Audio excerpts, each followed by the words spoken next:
What do you think the ultimate threat is if we continue down this route of, say, like, just as a thought experiment, everyone can probably see my little leg now. With Damien's strong calves poking out. You lucky sort says that's my knee. People be like, he's got legs, because they never see my legs. They only see from the waist up. Anyway, sorry. Let's say the market became 100% passive. What would that do to the market, do you think?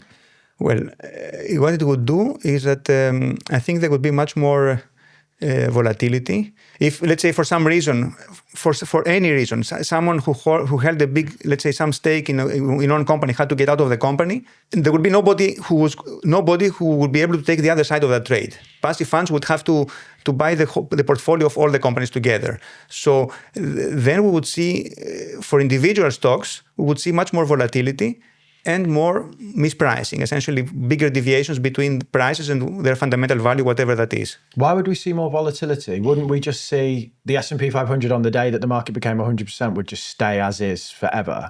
Because it'd be like, well, 5% forever goes to Apple now. And do you know what I mean? You mean, okay, so you're saying, okay, I'm just trying to conceptualize this situation. So you're saying that everybody would be active. Everyone passive. There'd be no price discovery anymore, right? Everybody would, we just have a wall of money flowing into the index as is. I see. So, every company would be held. All its shares, 100% of its shares would be held by passive. Yeah. I guess, okay, fine. Fine. Maybe this is a bit hard to conceptualize for me because still some shares have to be held by the employees or by the managers or by some controlling shareholders, but in any case, so I don't think we can get to impossible to get. It's impossible.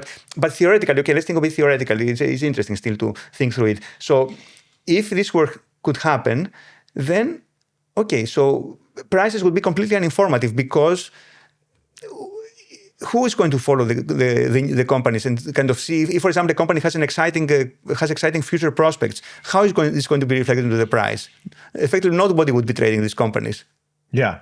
So they would just, on the day that it happened, we would never move from that. Every company would just stay right where it is. Basically. Exactly. There would be nothing that would make things move. Okay. So is there a point percentage-wise where you think passive becomes a danger to that? Obviously, 100% is impossible, but at 80% passive, which we could get to if we're seeing these, we've grown 10% in 5 years, which is crazy, right? Is there a point where the market becomes too passive? Yeah, it's a bit hard for me to venture into this case, but I would say that 70% passive probably should still be okay. Above that, I would have to.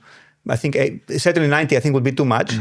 But realistically, do you think we could reach 70-80% passive? Because human nature, like passive investing, isn't really. It's kind of counterintuitive. Everyone's like, I'm smarter than everyone else. I can beat the market. So for 80% of people to be like, I'm just going to leave it alone. That's not really very realistic with human nature. Just being like, oh, I see an opportunity. I can beat the market. I can pick this. I'm smarter than everyone else.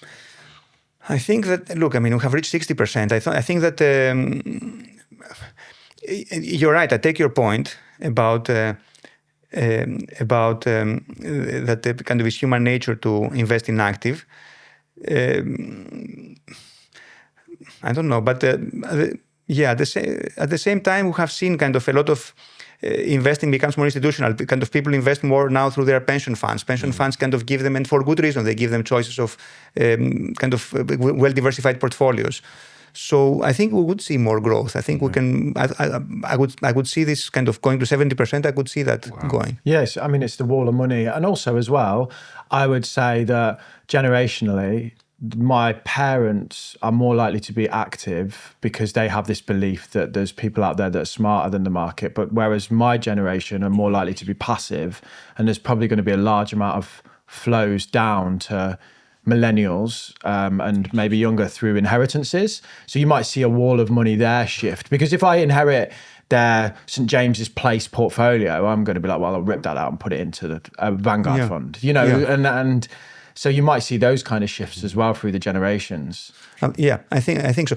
So to recap, I think that we'll probably see more growth of passive, and of course there will be the incentives for eventually for kind of there will be more profitability for active investors, and there will be some equilibrium where there will be some maybe a bit more passive than we have now, and the rest will be active, and some of this active will be real active, kind of sophisticated active. That was a clip from our chat with finance professor Dimitri Vayanos. It's all about how index funds have shaped the stock market. If you want to watch the full thing, you can click right here.